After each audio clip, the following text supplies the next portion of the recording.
আসসালামু আলাইকুম ওয়া রাহমাতুল্লাহি ওয়া বারাকাতুহু। আলহামদুলিল্লাহ, দীর্ঘ এক বছর পর আমাদের মাঝে আগমন হচ্ছেন পবিত্র মাহে রমজান শরীফ।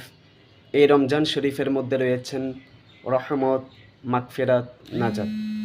কোনো বান্দা যখন এই পবিত্র মাহে রমজান শরীফকে তাজিম করে, ভালোবেসে, মোহাব্বত করে, সম্মান করে, আল্লাহ রব্বুল আলামিনের দরবারে পাপের অনুশোচনা করে ক্ষমা চাইবেন, তখন আল্লাহ রব্বুল আলামিন ওনার বান্দাদেরকে ক্ষমা করে দিবেন। এটা এমন একটা পবিত্র মাস, যে মাসের মধ্যে বান্দাদেরকে আল্লাহ রব্বুল আলামিন অতিরিক্ত সুযোগ দান করেছেন।